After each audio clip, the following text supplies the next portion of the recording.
Hello everyone, this is Sonam Lake and today's video we are going to cover the part 2 of the chapter the Cold War era and a नाम. ठीक है, इस chapter को हम first video के अंदर हमारा cover up कर चुके हैं.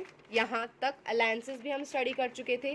राइट, हमारा जो लास्ट टॉपिक था that was the Marshall plan Truman doctrines, मतलब हम arenas of the cold war cover up कर चुके थे. ठीक है, so before starting to subscribe my channel and just let us start right now. ठीक है, अब देखो भाई, अब हम समझते हैं.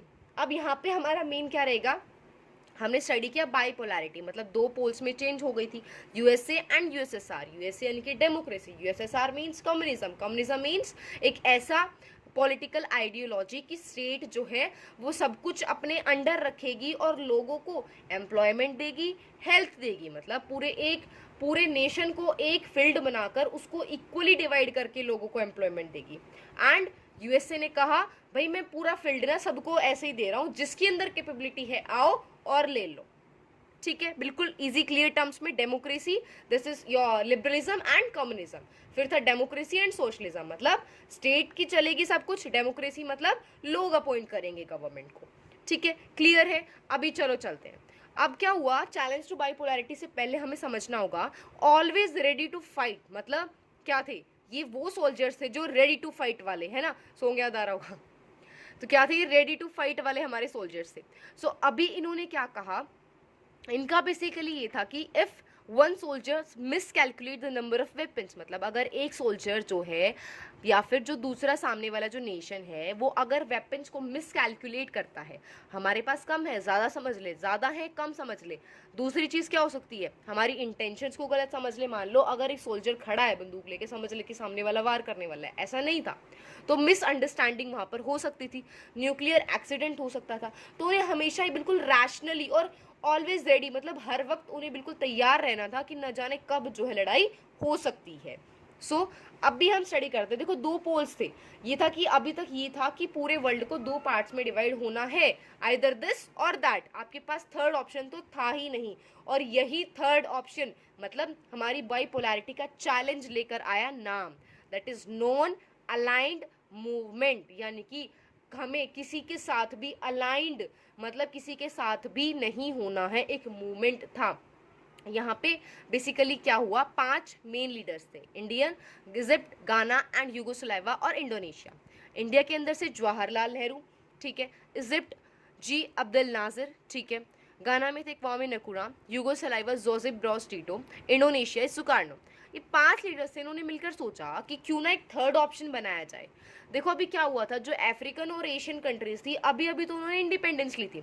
अब अगर वो दोबारा ऐसे ही किसी के कंट्रोल में चली जाती तो क्या फ़ायदा उनके इतने इंडिपेंडेंस लेने का, इतने स्ट्रगल का कोई यूज़ ही नहीं रह जाता. तो उन्होंने क्या डिसाइड किया कि हम एक ऐसा ग्रुप बनाएंगे जो ना तो यूएसए का पार्ट है और ना ही यूएसएसआर का पार्ट है. तो नाम ने क्या किया, 14th समिट, जो यहाँ पे कुछ डेट्स हैं, हवाना के अंदर हुई थी 2006 में, जबकि 1956 में जब बना ये सिर्फ 5 लीडर्स थे. और इसकी फर्स्ट समिट के अंदर बेलग्रेड के अंदर 25 मेंबर्स ने इसके अंदर पार्ट लिया था. ठीक है, दिस इज हेयर सिंबल, जो हमारा नॉन अलाइंड समिट जो न्यू दिल्ली में 1983 के अंदर हुई थी. यहाँ पर क्या था कि जो 5 नेशंस है वो हमेशा साथ हैं फॉर द पीस. ठीक है, समझ में आ रहा है. ओके, अब हम थोड़ा सा नाम को ना डिटेल में समझते हैं. अब जब ये पूछा गया भाई नाम है, ठीक है, कोई भी ब्रांड है, आप एक्सप्लेन कीजिए अपने आप को, आप हो क्या, ठीक है, क्यों आप हो एंड ऑल दैट. तो नाम ने कहा मैं एक्सप्लेन कर सकता हूँ बट मैं वो हूँ जो मैं नहीं हूँ. मतलब क्या था कि मतलब मेरा मोटिव ये नहीं है कि मुझे उसमें पार्ट लेना है, मेरा मोटिव ये है मुझे उससे दूर रहना है. एंड दिस इज फॉर नाम.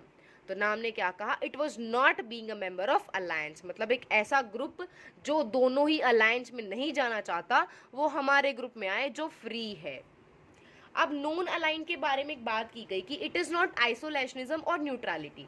ये दो इंडिया पर ब्लेम लगाए गए कि आप आइसोलेशनिज्म और न्यूट्रलिटी की पॉलिसी को फॉलो कर रहे हो, मतलब एक ऐसी पॉलिसी जो आप अपनी जिम्मेदारियों से भाग रहे हो.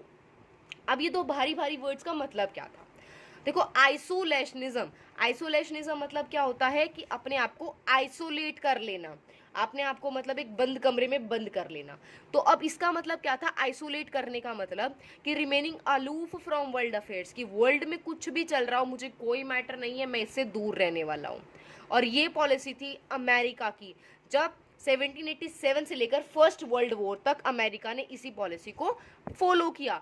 बट इंडिया ने ऐसा नहीं किया, क्योंकि इंडिया ने इंपॉर्टेंट रोल प्ले किया Korean crisis as well as जो हमारा क्यूबन मिसाइल क्राइसिस था उसको शांत करवाने में। तो अगर इंडिया को कोई इंटरेस्ट नहीं होता, इंडिया आइसोलेशनिज्म की पॉलिसी को फॉलो कर रहा होता, तो क्या जरूरत थी उसे ऐसा करने की, बट इंडिया डिड सो। इससे ये प्रूफ हुआ कि इंडिया जो है आइसोलेशनिज्म की पॉलिसी को फॉलो नहीं कर रहा था। ठीक है, गॉट दैट, ओके। अब नेक्स्ट वर्ड आया neutrality. Neutrality, neutral means neither negative nor positive, यानी कि ना तो मैं इस ग्रुप के साथ हूँ ना मैं उस ग्रुप के साथ हूँ, मुझे कोई फर्क नहीं पड़ता, दुनिया कुछ करती रहे। कुछ ऐसा ही था, बट थोड़ा सा वर्ड का मतलब समझ में आ रहा है। ठीक है, आइसोलेट कर लेना खुद को और न्यूट्रल रहना। सो इसका प्रिंसिपल क्या था कि लड़ाई से दूर रहना।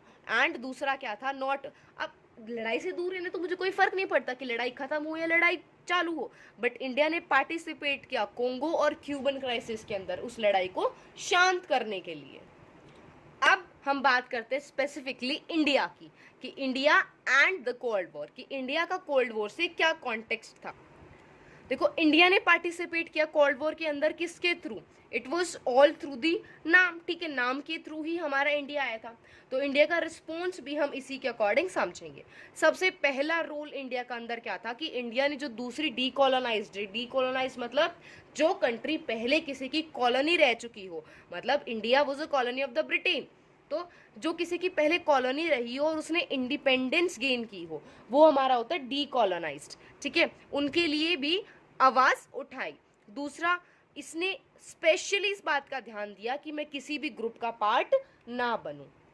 अब जो नेहरू जी थे उन्होंने क्या किया, उनका बड़ा ही फेथ था कि a genuine Commonwealth of free and cooperative Nations, मतलब लाइक ऑर्गेनाइजेशंस लाइक यूएन, एक ऐसी नेशंस है, एक ऐसी ऑर्गेनाइजेशंस है जो जिन पर नेहरू जी का बहुत ही बढ़िया से बिलीव था। So these are the 3 points जो तुम लिख सकते हो। ठीक है, इंडिया का रिस्पॉन्स के अंदर अभी हम बात करते हैं।